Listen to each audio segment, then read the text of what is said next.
Many people don't believe anxiety is a real thing, but I can say it is because I suffer from anxiety. Anxiety can come in different forms, such as panic attacks, social anxiety, and many more.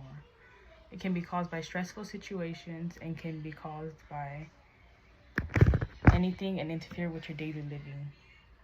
Have you ever had a moment when your hands start to get shaky and you have a very fast heartbeat? While anxiety disorders are the most common mental disorders, they tend to affect around 301 million people in 2019. The estimate for US adults that have experienced in the US is around 31.1% worldwide. More women are affected by anxiety disorders than men because a lot of women suffered during pregnancy and after pregnancy. Well, in here, I will first discuss what anxiety is. Second, I will discuss all the types of anxiety. And third, I will talk about how we prevent triggering anxiety attacks. So what is anxiety? Anxiety is a feeling of fear and uneasiness to stress that may be a reaction to stress. It also comes with some symptoms. Some symptoms that come with anxiety can be sweating, shaking, having a rapid heart palpitation, and experiencing nausea. It can also lead to confusion or your mind going completely blank at times.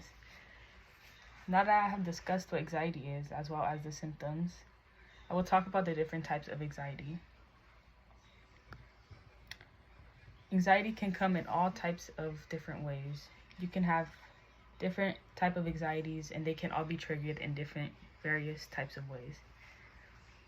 There is generalized panic disorder. People with this disorder tend to display excessive worry and anxiety. Fear can be a significant problem in areas of their life, such as work, school, social interactions, anything in general. Panic attack disorder is the second. This is something I suffer from. It's a very ugly feeling and it is uncontrollably. One day I was in church having lunch with my people and started out of nowhere I started shaking, crying. No one knew what was wrong with me because it had never happened to me. I don't remember the process of going through the emotions because my mind went blank at the moment. But it is periods of intense fear that come on for a few minutes, which can be triggered by any situation, stress, anything in general. There are a few preventions for anxiety. Some preventions for anxiety is to stay active, participate in things that make you feel good, avoid alcohol and drug use because it can trigger your anxiety worse than it already is. Sometimes anxiety can be prevented, but sometimes it is just bound to happen. If it happens unexpectedly, talk to someone, call someone, go for a walk. You can meditate, exercise, maintain a healthy diet. Also, rest is the most important thing. It's very draining and it takes a toll on you mentally, especially when it happens out of nowhere. According to an article by Everyday Health Anxiety, it can also be signs of medical conditions such as heart disease, diabetes, asthma, or thyroid disorders. When we have anxiety, our body tends to produce the hormone called cortisol, which it causes our heart rate to increase, breathing to increase rapidly, and be ready to act quick.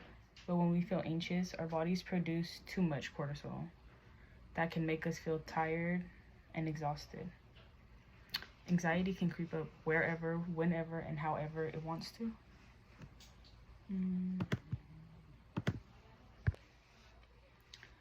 Anxiety isn't just a feeling of being nervous for a little bit.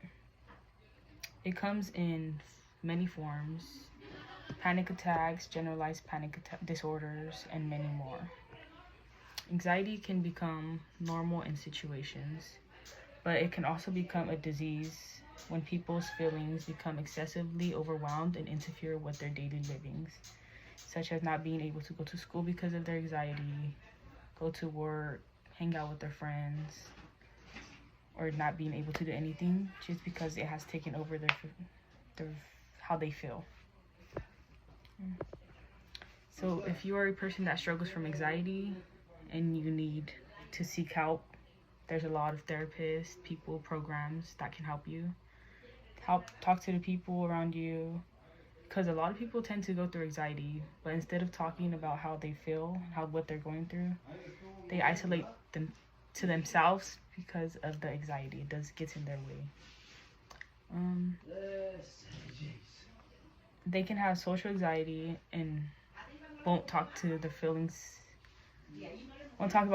to no one because of the same reason. But there's a lot of people and places that can help you with anxiety, so you can know you're not alone. So now that you have the bigger picture of what anxiety and the ways it comes, I hope this helps you to be able to know how to deal with it peacefully, and so it doesn't interfere with your daily living. Thank you.